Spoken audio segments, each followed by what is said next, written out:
putting the light down on me specifically, and so that's how we're doing it. So with that, I'm going to go ahead and jump in, and yeah, I think we're going to be doing a lot of stuff from the screen, right? And so I'm going to click twice to maximize. There we go. So minimize me, maximize the video.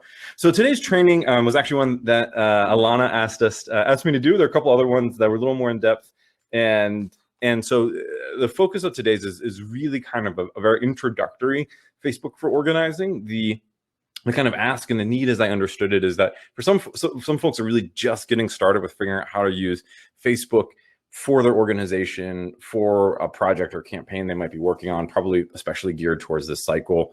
And small plug, we have a whole cohort at the Digital Plan just for political campaign work for the cycle. So it's there in the homepage as well if you go to the Digital Plan. And so this is, well, we'll just jump ahead one slide and talk about what exactly this is, right? So we're going to talk about a little bit about Facebook and storytelling, very simple stuff in relation to organizing, a little bit about pages and groups, and we actually flipped the order a little bit there because we added some stuff to also separate profiles. Just understanding this is a little different than the first time we've kind of designed some of this Facebook for organizing stuff, and then a little bit of Facebook for events. I think that is one of the biggest things you can maximize in there when you're thinking about Facebook for all of this. And please drop in lots of specific questions. Every training is better when you ask questions because we can adapt it and make it specific to what you're looking for and what you're talking about, right? So key takeaway here, some fundamentals of Facebook for organizing, a couple tips, a couple tactics. And with this, I'm not going to load the actual poll, but I just want to hear in chat, what's your overall experience with Facebook content and strategy?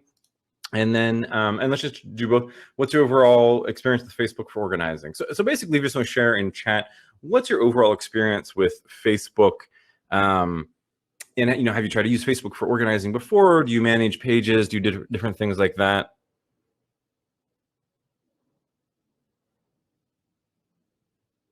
Very little experience, learning now. That's great. That's.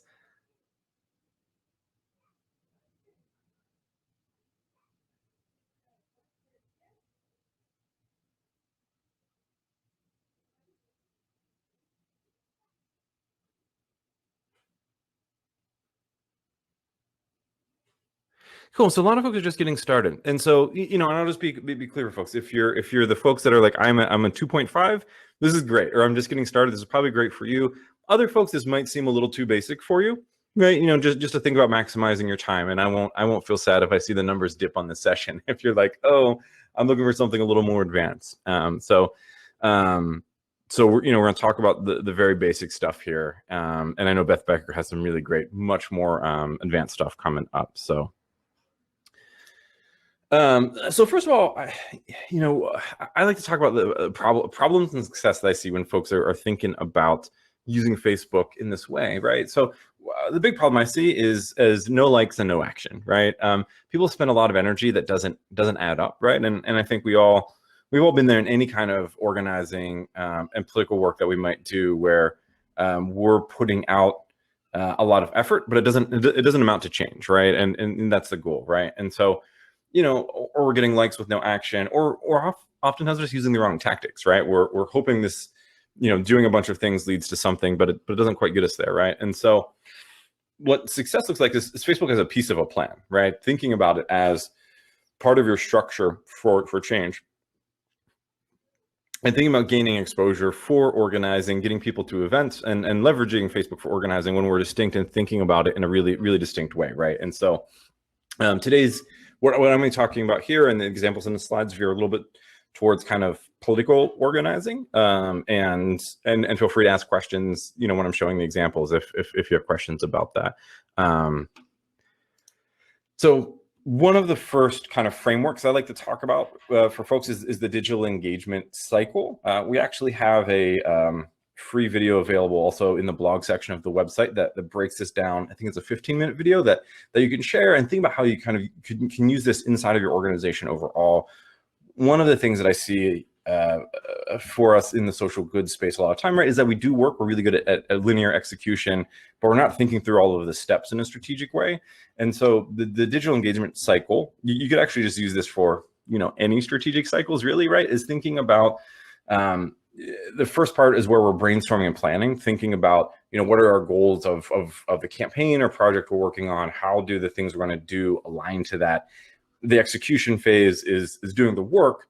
Engagement is when we start to reach real audiences, and then the impact is the impact on our goals, right? And so I think a lot of times, especially in the digital space, we think of our impact as like, oh, how many views do we get? How many clicks do we get? But that's not impact. The impact is like, did we actually move the change in the world we needed?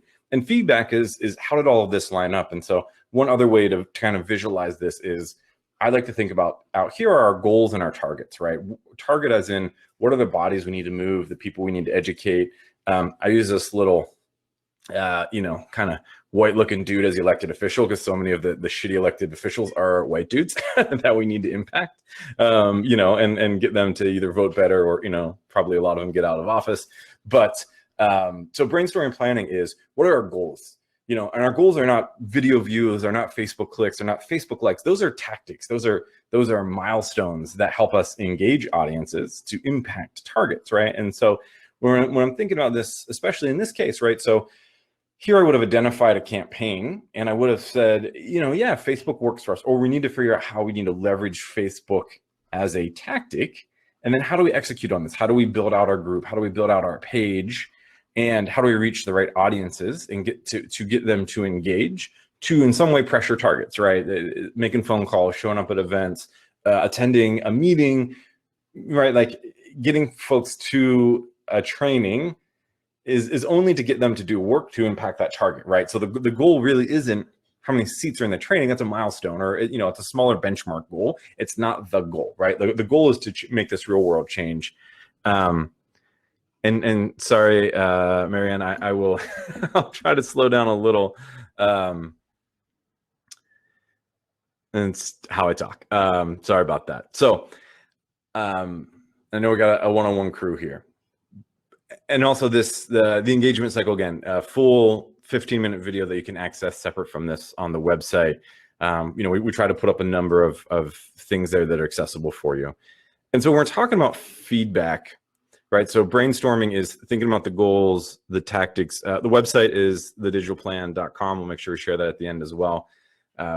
Brainstorming and planning, goals, target, what kind of tactics do we have, and who are our audiences that we need to engage, right? And so there's some deeper strategy stuff on there. And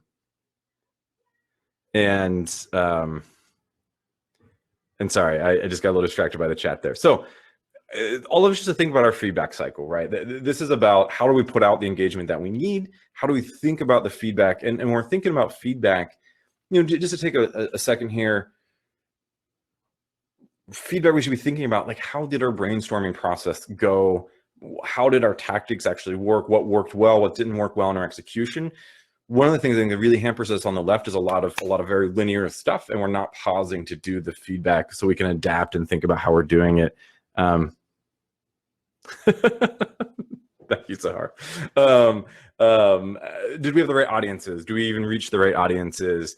Did we have the right targets to meet the goals, right? And so just thinking about all of this stuff collectively, how do we move this all through? So that's just a little bit about the engagement cycle. So when we're thinking about that, right, we want to think about this as part of our strategic lens, right? So we're thinking about Facebook and all of that. We're going to do a real quick breakdown here of profiles, pages, and groups. Should have updated that slide because we adjusted this to talk through some of these things because knowing that a lot of folks are coming in this pretty new. And, as someone who's been doing this work in a deep way for a while, it's, sometimes it's easy to forget that, like, oh yeah, some folks are still trying to figure out the nuance between these different functions and features, right? So number one is profile. So all of us have a profile on Facebook. If we're using Facebook, if you're using Facebook, you have a profile, right? Profiles are how we as individuals interact, right? It's designed for an individual. It has limited features and caps at 5,000 friends, right? And so some things that are really important about this are you really should not make a profile for an organization. I still see that happen once in a while, right? And typically on a local level, right? Like someone will, the profile will be, local chapter of X thing, and you get a friend request from it. That profile is likely to get shut down at some point, because Facebook is doing these audits. They're not that good, right? But they're doing these audits to find the international bots and trolls on there. Yeah, it's a great question. How is this different for a public figure? And so these profiles cap at 5,000 friends. It's not a good way for a public figure to have an interaction with folks as well. And so, if you're managing something for a public figure, what you want to do is actually set up a page for them, right? Because a profile is really, and it's going to be limited, right? If they become a very popular public figure, right, they cap at 5,000 friends. There's also other things that you can't do. You can't run an ad from a profile. You can't. You can technically create an event from a profile. So you're really limited on the features, right? There are just many things that you cannot do from a profile, right? So if you are running an organization, profile is wrong, right? Let's just be clear. You should not try to set up a profile for an organization or a chapter of an organization. That will be a page or a group, and we'll talk through the benefits of both of those, and how that's going to impact the work that you're going to try to do.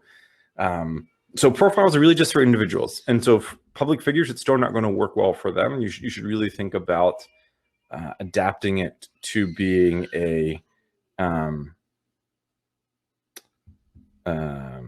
page for them. So public figures, a page is what you want, a group is not what you want. And then for organizing, there's actually trade-offs for both, and we're going to talk through those. So kind of option number one is profile. Let me know if anyone has a question on that. And then we're going to jump forward, and we can always jump back if we want. So pages. So this is how Facebook describes a page, right? So you can like or follow a page to get updates from businesses, organizations, and public figures, right? So they actually answered this for us, right? This is great for public figures.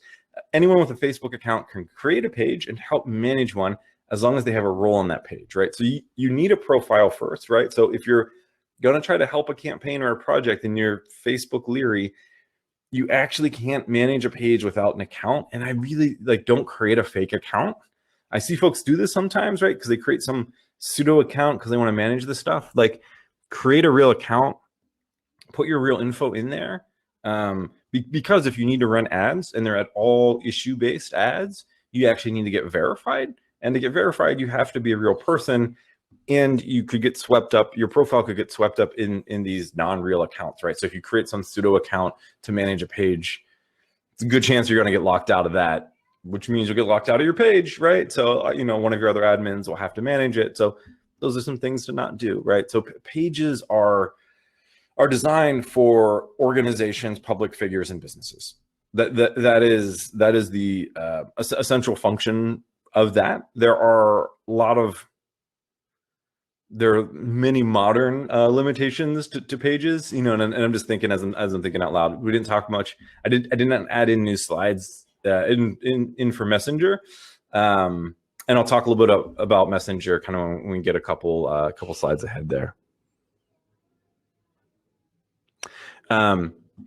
You avoid getting locked out of your page by having a real profile, right? So if you're a person who quit Facebook for some reason, you need to get back on Facebook and have a semi-real profile on there. You don't have to go friend a bunch of folks, but you do need to post a couple of updates, put in as much bio and info to make it clear you're an actual human being. And that'll keep you from getting locked out of your profile, which would get you locked out of your page. And lastly, groups. So these are kind of the three main entity types on Facebook, right? So you've got profiles, pages, and groups have become super powerful on here. They're super important for organizing. Groups are a place where to communicate about shared interest with certain people. You can create a group for anything: family reunion, your after-work sports team, your book club, your local political organizing chapter, your work group for your local organizing chapter, right? And so, just can't email anyone the recording, but you can access the recording through Hopin somehow. When we're thinking about groups, groups are really great for organizing, and so we'll talk a little bit about the benefits there. But if I'm doing any form of real organizing, I want groups to be in my toolbox, and I want to be thinking about how groups interact. And so this is my like 80s video game breakdown: pages versus groups, right? That's a video game noise. How secure are groups? That's a really great question. Groups are as secure as you moderate them. So all groups now have a setting where people are supposed to ask questions to join, and you can decide whether or not you let people in based on how they answer those questions. And so for several groups that I moderate, I will only let people in who give a full answer. And sometimes still, and it really depends on the group, like to what threshold you need it, right? Are you doing something that's kind of a big affinity group and you don't have to worry about it being too secure, too locked down? In that case, some questions, people answer the questions, maybe look at their pages in common or friends in common, and then decide whether or not to let them in or not. One of the things I've noticed recently on a number of the ones I manage, because they're political in nature, is people will join and yes is the answer to all of the questions, and some of them are in-depth questions. I 100% think that all of those folks are international bad actors that are going to come in and cause trouble in your group, right? So if you see anything that looks suspicious, it probably is suspicious, and you can always message the person and ask them, or you can look at their profile. Yeah, groups are way better for privacy. Can you create a group that's connected to a page? You can, which is one of the things here linked on this. So in the pages for groups, I'll do this breakdown a little bit. There's a little bit about security on groups. So pages. First part about a page, and this is true for everything and really true for organizing. It's much harder to break into the timeline. So the timeline is, right, your stream of content that you're getting from Facebook is your timeline. That is what you're getting. And I'll come back to that question, Amy. We'll dig into groups a little bit more here. So pages, harder to break into, and folks, keep the stuff coming. I'm actually I'm gonna focus on the slide for a minute, and then I'll come back and take all the questions. So pages, it's a lot harder to break into the timeline with pages. One of the really big downsides to Facebook overall is they've made some really big, they're always making shifts in their algorithm, right? And it's about a business model. It's always about a business model. Whatever they tell you, it's still about the business model, right? So, this past year, they've started I guess since 2016, they keep trying to figure out how do they adapt, and their main point of adaptation is how do we stay as deregulated as possible and make as much money as possible, right? And so, yes, they've given us better security features. They're doing these better things, but it is not to be altruistic actors in society. It's about being a sustainable business, right? And so one of the things they've done is they've made it harder for pages to reach people in the algorithm. There are ways that you can do it. Like, I'm sure there's some progressive pages that you follow that you're seeing in your timeline all the time because they have really robust content calendars. And it actually takes either a lot of human bandwidth or a lot of capital to create all those graphics and designs. And so, and I definitely think for bigger organizations, you should definitely be leaning into that. But for the most part, pages, you really have to lean into advertisement to reach people now as well. And so that's like number two. It's resource intensive to maintain over time, right? So you have to keep feeding a page with really good content for people to keep seeing it and keep engaging with it. And so for a lot of organizing projects, that's not the right fit. Or you can have a page just to like have that persona of the organization. It's better for big engagement, to be clear, right? It's better for groups that are going to get a lot of natural engagement where you have the resources. You can't scale ownership very well. And so what I mean by that is there are definitely a couple of different roles that a person can have in a page, right? You can be an administrator, an editor.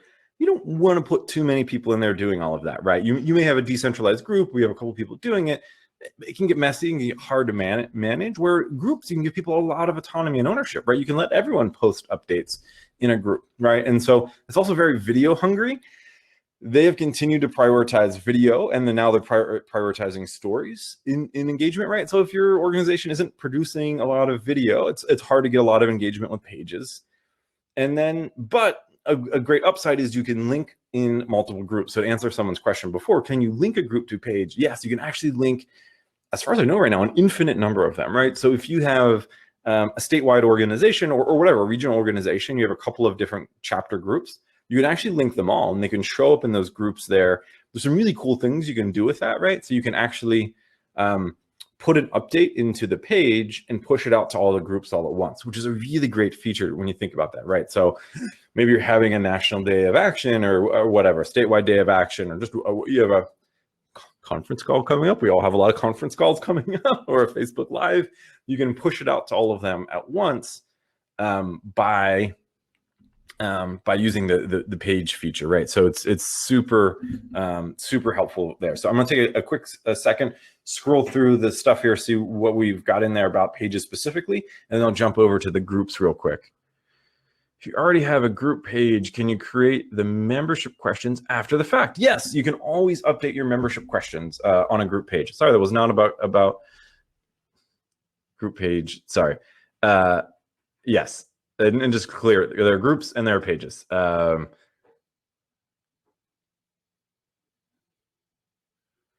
What is the best way to increase followers' engagement with pages and groups versus waiting for people to come find you? So for pages, and this is true for both of them, one is email folks, right? If you have an email list, it's about thinking about the virtuous cycle of digital engagement, right? If you have other contact platforms, let them know about the stuff that's going on there.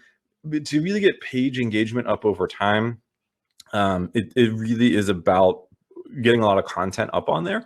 One great hack to that is using Action Sprout, which is free for nonprofits. I think C-Force as well, paid for candidates, but it's also pretty inexpensive. And so Action Sprout lets you surface great content about relevant stuff that you can easily push into your page, right? And so that can really help you get some engaging content out there.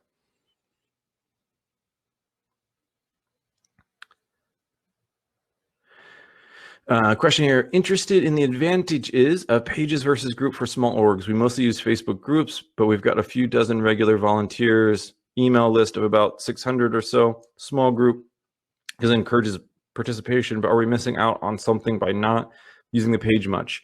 Peter, I think a small group, no, you're not missing out, right? Because for smaller groups, it's really hard to break into that timeline. Unless folks are really into what you're doing. And so you do see that too, right? So for some pages, and instead of saying group, we'll say organization. For a smaller organization, if you have a really intense, really active base of folks, you can definitely get some engagement on your page. And it still may not be better than using the groups function very often.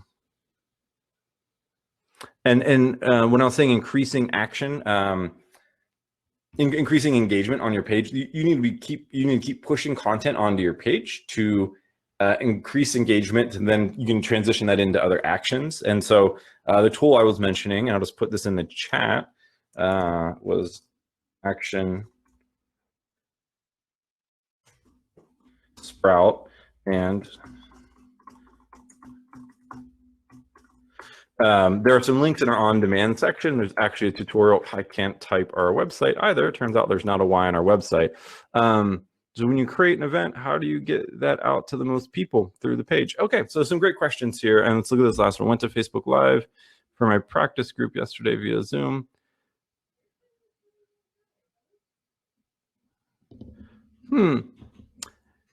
You know, someone's saying here, that looks like a technical question. Facebook Live into my practice group yesterday via Zoom. I only stayed with it for a few minutes. I'll just try to answer that real quick because I know folks are trying to use Facebook Live. Zoom is a great way to do it. We did one with Alana yesterday talking about organizing 2.0. It gets buggy. It'll drop if your internet drops. It's a tricky thing. It's a little buffered to allow for some dropping of internet, but if your internet drops for an extended period of time, your Facebook Live will disconnect from your Zoom, will disconnect from your Facebook Live, and your Facebook Live will blip out. It's a very technical term, blip out. It'll go away. but it'll still be on Zoom or look like you're on Zoom. And so they're not perfect. None of these things are perfect. Technology is hard. So there will be those points where those will disconnect. So let's talk about groups, and then we'll come back to some of these other questions. One of the things I love about groups is it uses notifications, right? So up in your little notification icons, you get that little red thing that we're all, geared towards that dopamine to check. And that's really helpful for groups, right? When people are active and they're getting those notifications, it's less impacted by sporadic posts, right? So if you're a smaller group and you're only, posting updates a couple times a week, folks are going to see that in your group versus your page. They're just not going to see it, right? Because it's not enough content to be coming up in the algorithm for folks. It also definitely allows for more local action, right? You can create events, you can create ways for folks to engage, you can do Facebook Live, you can do so many things inside of there. You can also facilitate more group conversation, right? It's really built for dialogue in the way that a page is really a broadcast platform. And sometimes you get some good conversation in there, but this really allows for a lot of group conversation. And it's great for planning and local connection, right? And, because you can have multiple groups. And like we said, you can have a page that also has multiple groups attached to it. If you're thinking about organizing and planning, groups are really the thing you want to be kind of anchoring your strategy around.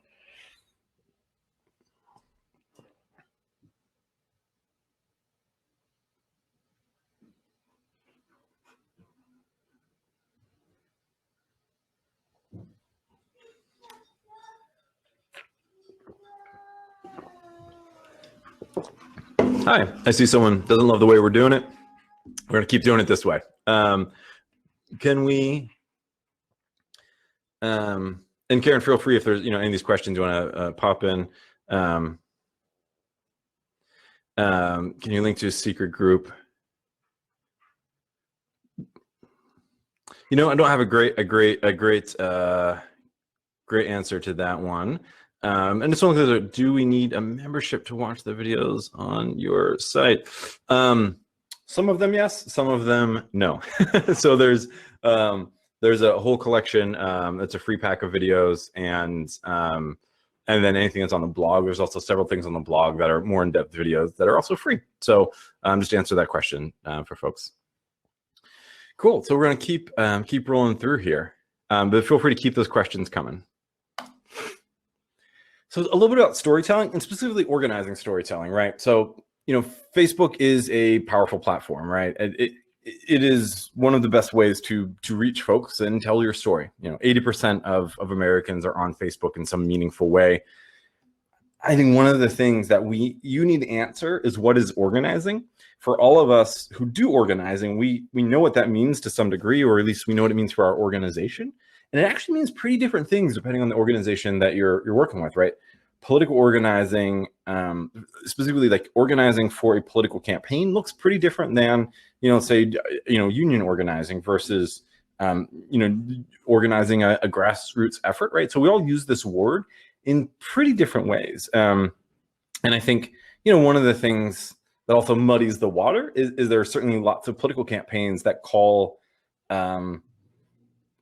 really hierarchical work organizing, right? And so all organizing has some hierarchy to it, but they're talking about it in a really specific way here, right? So what you need to do is show what organizing means for your group, right? Like, what does it mean for someone to come and volunteer? So volunteering and organizing, right? I think it is too easy. It is very easy for us to assume that everyone knows what this stuff looks like. What does it mean to phone bank? Like, what are people actually doing? And those of us who have been active, have volunteered, we have a sense of what this means, but it's also always evolving, right? And so, look at this picture. They have friggin' landlines. Like, I don't know where I can volunteer with a landline. I just really love this photo from back in 2012. We were doing a photo shoot, and they're asking everyone to act natural with President Obama making some phone calls. Obviously, this is as natural as you can act. There's an appropriate look here, and then be real, right? Like, also show, if you happen to have a nationally known person involved with you, right? Like, that's not real. Like, he's not coming to phone bank with you every day.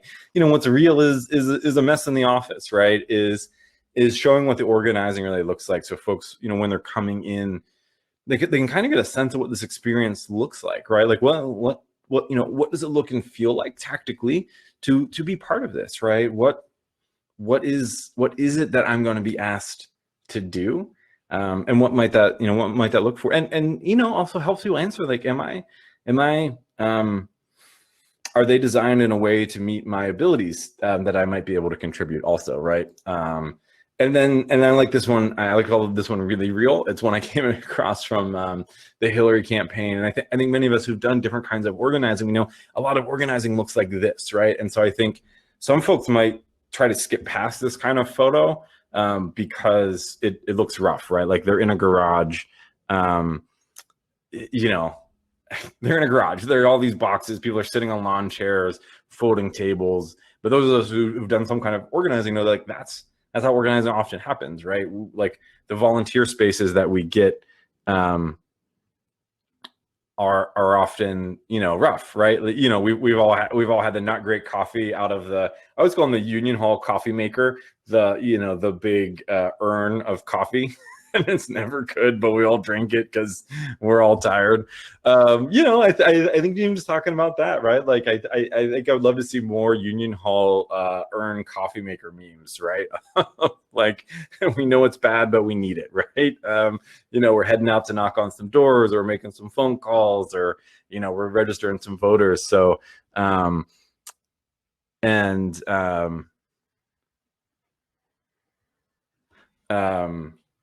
so just really, really real stuff, right?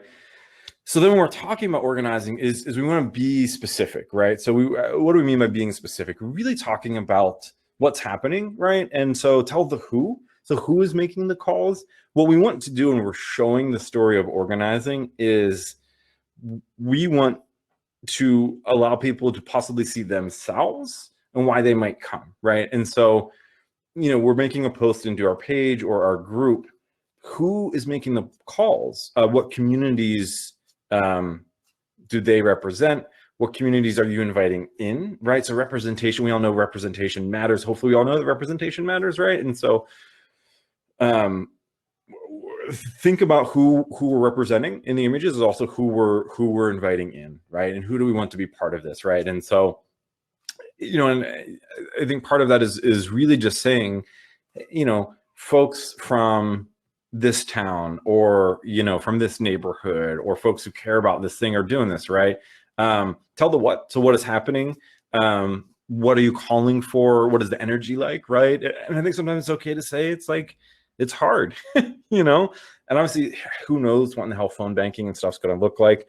I think what you could do right now, though, just to be really real about this, is you could ask, if you're doing a text bank or folks are making some phone calls from home, you could ask people to take maybe some selfies, and you could put in a collage, right? And it's like, hey, the organizing doesn't stop. We've got folks across the country doing this stuff. They're tired. They got toddlers screaming at them, but they're still making phone calls. I'm saying that because I can hear my toddler screaming off and on in the other room. What is energy like, right? Or it's like, we're all pumped making these calls. We've got to defeat Trump or this governor, or whatever it is. Be really kind of literal, and put some evocative stuff in there of what is the energy like, right? So, hey, this person made 400 phone calls, or sent 100 text messages over the last 2 hours, right? Give folks a sense of like, oh, and a little bit of what the impact is, like where are you going with it, right? And then the where. I kind of already started to allude to this, but are you in a neighborhood? Are you in a recognizable location? Tag your location if you can. Just think about that stuff. Think about how you're going to show all of that content as well, right? So tell the where, and then tell the why. So why in the hell does this matter, right? So one of the things I've seen that is not helpful. I've seen some folks be really good at the first 3 slides and then forget this. So why does it matter to your community? Why does this matter to you? Why should someone join, right? So it's the deepening of the invitation in, right? So even when we assume it's clear, right? Joe is the, wow, light fell. I'm hitting my table too often. Joe is basically the nominee for president, right? A lot of us are going to end up doing some organizing for him. We're also going to be organizing for other issues, but it would be, you could say you're just making phone calls for Joe in this place, blah blah blah. But you should say then why it matters to your community and why does this matter to you? Why should someone come join you, right? Think about that stuff. If we're working on like fucking all of our issues just got harder, right? Like it's just nothing got easier over this time, right? It's harder to organize people, why should someone join on this, right? Like, hey, we're text banking. We actually probably need 20 more people in our neighborhood to do this because we need to do X, right? We need you to come in and join. Crashing noise was a light falling. What's at a length of a post? It seems like checking all those boxes of what to include would get lengthy. Can you double click? Oh, and that's about the DM. Okay, crashing noise, light falling behind me. Looks like nothing broke. The light's just laying on the table. The ideal length for really varies, especially when you're working in groups. So if you're posting these into groups, or you're sharing this, as an individual profile, you can get pretty lengthy. And I think that's okay. But also, these things could also just be 3 or 4 sentences, right? This doesn't have to be.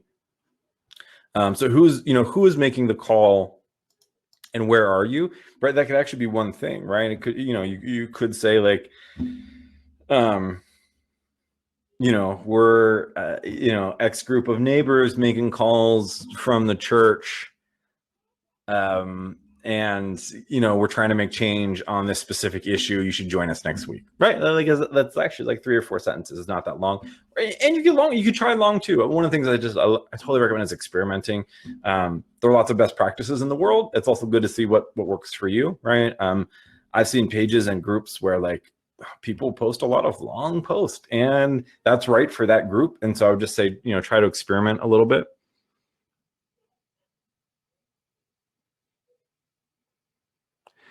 Yeah, and so here I'm really talking about, and so the question is, are you planning out a storyline or just reacting to things as they happen on the fly? In this particular case, I'm really talking more about stuff that happens on the fly, but the thing I would want to share with my organizers is a little bit of the why, right? So you do want to bake your campaign narrative into the why. Right. So if you're working on a specific issue, you want to ask them to include that in their post, right? So in a little bit of your own training and you as organizers, how you're doing it is making sure your campaign messages are baked into the why. Because that's the really important thing there, right? Why does this matter to your community? Why does this matter to you? You should be trying to condition folks to hit some of those core talking points, because that's going to be really important for the other content you put up, right? Oh, they're making phone calls, and I saw the other video about that thing, or I saw that post or that graphic or that article, right? And so just thinking about that, it's a really great question of how we're handling that part of the storytelling. And so lastly here, we're going to wind out with events, and we'll take some other questions. Events are an incredibly great way to engage and do actual organizing on Facebook. And one of the things about events is like not just leaving it here, right? So there's the basic stuff for events, right? You're putting up the photo, the name, and all of that stuff. But with events, I actually want to use the timeline. And we're going to talk about a little bit of storyline on events. And unfortunately, other storyline stuff we have is a little gated behind one of our cohorts we're running right now. So I'm just sharing this Twitter arc. It's from another Twitter training we do. Facebook's coming next, don't worry. But the slides mirror each other, so I just thought, like, I'm going to keep this in here. I like them together. One is just creating an arc of the narrative of the event, right? And so this is talking about using Twitter in your organizing, right? And so having a story arc of the event.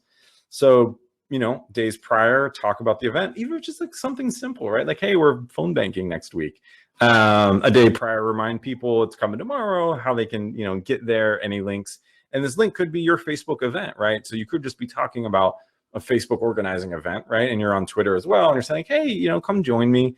Show the kickoff, you know, even if it's just like phone banking, like it's like getting out the sheets, right? Like, hey, we got all the I guess some people are still phone banking from paper, not as often. And then, you know, a little thank of those that came, and maybe just a little wrap up, like, hey, that was super awesome. That's, you know, that was all great. Now for the Facebook side of it, this is in the event. So one of the things folks miss a lot in the events is that they just make an event and they're done, right? They're like, oh, people will come or not come.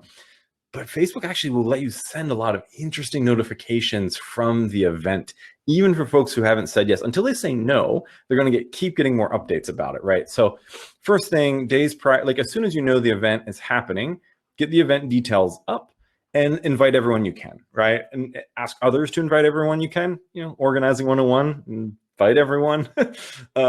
So you want to put the event up and invite in as many people as possible.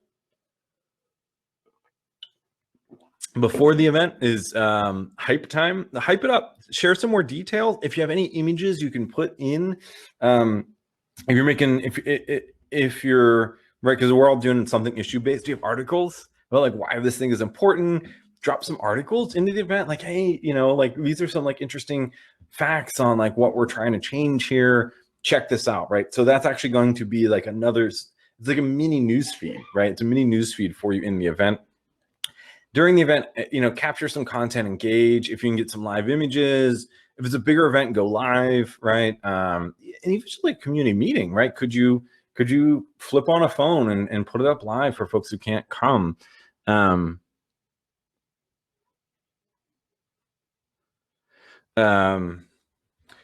And I see one question here just on the invites. So you can invite from the event page. I thought you could only do personal invites. So yeah, what I'm saying is from the event page, send out personal invites, but also they're public, so you can push it out through other means as well. And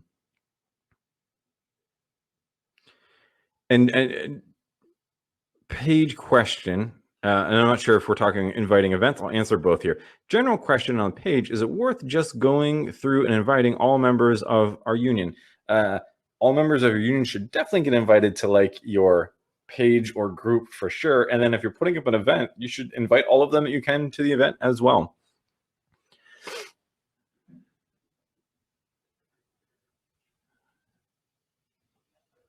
So a question here, can an event be a previously recorded video, or would you do a live event, say a message or process video? I would definitely do a live event. But if you have previously recorded stuff, you could put that in the event hype stuff, right? So if you have some relative video that makes sense to it, it's also a great way to breathe more life into any content that you've already created. And I know, and last question, does Facebook integrate with other platforms like Mobilize? It definitely integrates in ways with different platforms. I haven't really used Mobilize much, so I can't speak to that. So in the event, we want to capture images, go live if we can, ask others to share content, and then put it after a thank you, right? Like, hey, here's the thing we did. We made these phone calls. We held this rally. The meeting was great. Here are some takeaways from the meeting, right? So really thinking about the event page as being this really rich place, and then follow up, right? A couple days after, is there a next ask? Is there a next event? Is there a link someone can click on? Is there a thing they can do?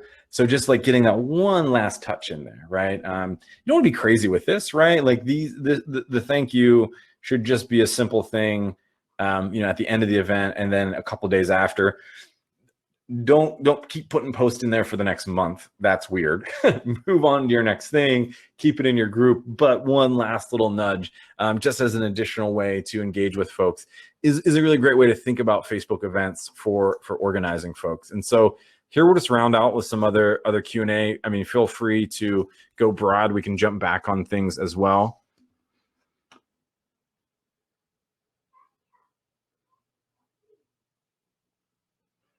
And I see a number of folks wanting the slides. So great feature of groups. If you create an event from inside the group event listing, instead of doing it personally, you can automatically invite all the members of the group. And you can't do this if you create the event outside of the group. So this is really important. I'm gonna come back and just be on this groups. Boop, boop, boop, boop. So the person is saying, is create an event connected to the group. So don't create an event from your personal profile and then go share it to the group. You actually want to make inside of the group function, you want to start the event there. And what that is going to allow you to do is it really syncs tightly to the group, and everyone in the group gets invited. So you have this automatic invite of all of those folks. And then all of the things I was saying about ways to make this another touch point of engagement, that makes that a whole lot easier. So thank you, Peter, for dropping that one in. Could you share the Facebook, Twitter, create your own? Should we share, should we layer Facebook, Twitter, Instagram to create our own echo chambers? Absolutely.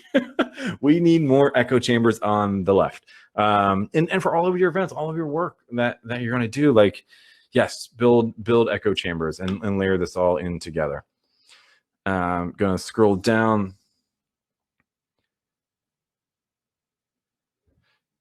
Yeah, sorry, it's inside the group. Group surveys also pushed to all members. Yes. So yeah, if you put a survey in there to your group, everyone in the group gets it. Surveys are a great way to engage folks. Yeah, like a survey to a Facebook page, you're just not going to get that much traction on it unless you have a really engaging page. Doing them to groups, folks get it. They get the notifications. There's the peer pressure. They can see who else has voted on it. And Ellen, providing the example, are you saying an example of creating the event inside of a group?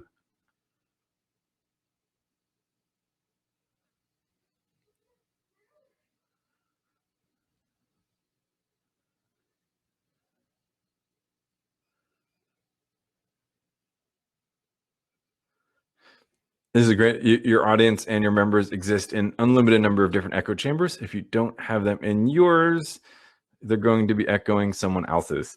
That's a very salient point.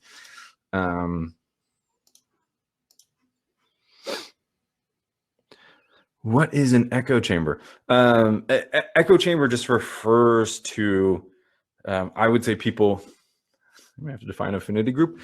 A group of people who are sharing and repeating similar ideologies, right? And so, you know, an echo chamber of the left would be everyone who's supporting Medicare for all, continuing to pull content from each other and echoing that very same message, right? It's an echo chamber because it's kind of repeating.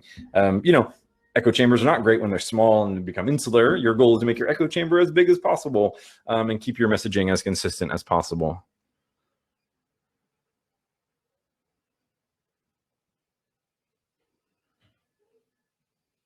Hi, I'm not sure we're going to be able to email the slides to everyone, but we'll figure out how we get the slides to folks for sure. And the people function is pretty tricky to use. And we'll just come back. Someone asked a question. Will you provide some examples?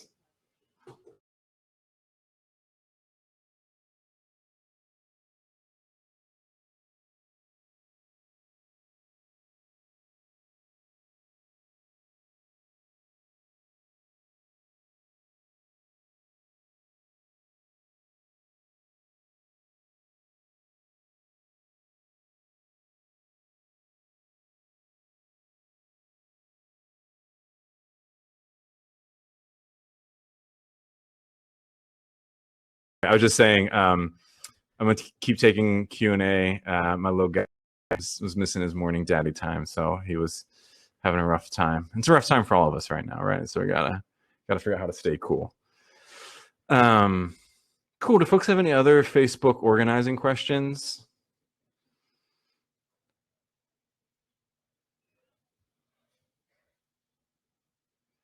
Man, how do you address the digital divide?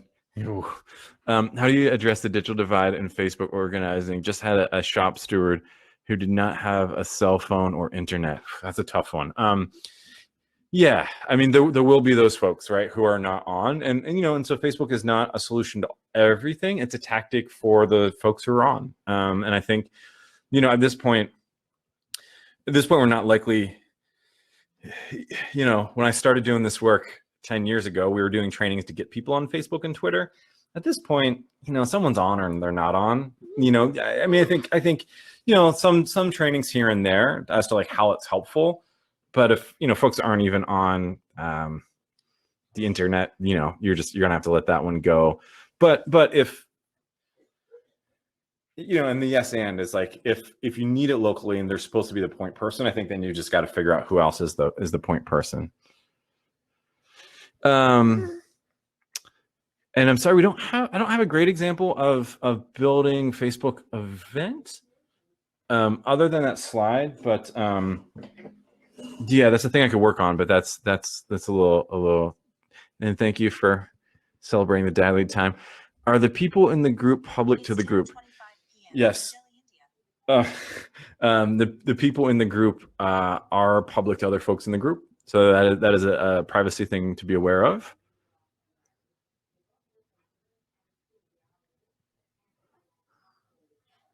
Me and the kid is a great what the work looks like picture. Thank you. Good ways to grow group membership. Yeah, I mean, growing your group membership is just inviting folks both in the group, using the in-group invitations and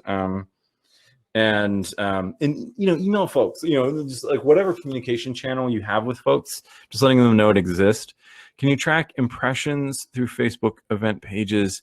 Is there a good way to build continual audience that you can advertise to similar events to they have attended? I've not looked in Facebook to see if there's a feature to re-advertise to folks from previous events, and so I can't can't totally speak to that one. Can you track impressions? You can get, there are definitely more group impressions that are coming in, and Convo Site is a new tool that actually gives you a little bit more data on Facebook groups.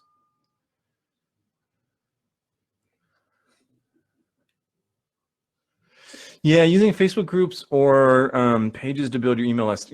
Pages, the biggest thing is running paid ads. But with either of them, Action Sprout is an option for you, and it's free for most organizations. So let me just grab this link real quick. I'm going to share a couple links in here for folks, so it's a good time if you want. So one, I'm just going to share our general, and I will look in my email and grab the one for the group's insight. So here is our the general website, and then of course I updated this in a weird way.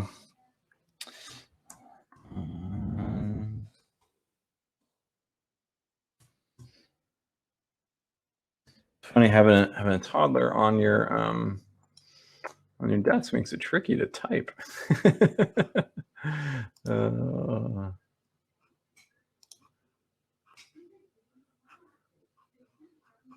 So I'm getting the link for Action Sprout. So this is an open and free video, and it tells you in the video how to go ahead and get your access. So Action Sprout is great.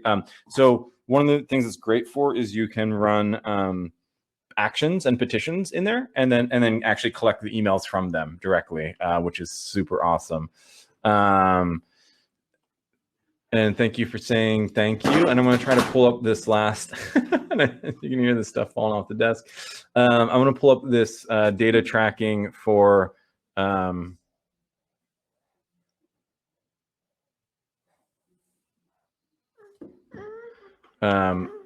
groups real quick for folks, and we'll wrap out with that. Feel free to throw in other questions. I'll try to answer them as I can. And I'll get the URL for Convo Site, which is this. It's new, it's limited, but it's the only one I've seen pulling in some extra interesting data. Here, I'll just put in the name of it. Let's see if we can put an image in chat. Paste. Well, it turns out you can't put an image in chat. All right. Oh boy. Oh boy.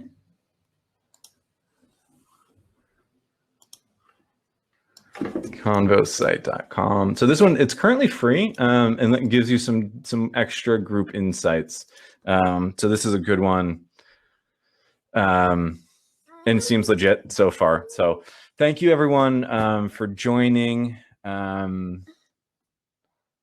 Cool. I'm glad this stuff is helpful for folks. You know, my goal is helping organizations.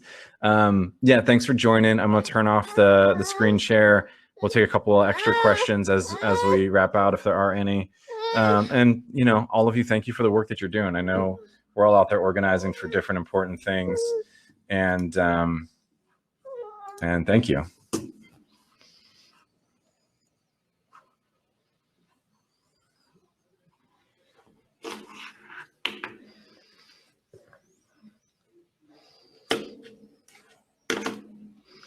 There are definitely some other Facebook workshops. There are, you're just going to check the sessions, and I know it's not the smoothest way, but if you look for anything Beth Becker's hosting, all of her stuff, I think, is social media driven. So definitely worth just checking out and seeing what all she is presenting on. Yeah, and you want to say bye-bye to everyone? No. We can't see everyone now. Okay. Hi, Karen. You want to say hi? Oh, there's a little teddy bear. Pizza. Yeah. Oh. Oh, a giraffe? Dada. Yeah. Are you trying to show her a video of Dada? We love giraffes. We'll see them at the zoo again sometime. And we got a cactus. Oh, Dad loves cactuses. I try to keep them away from Javi. Yeah. Cool. Thank you. I'm gonna jump out and let this wrap up.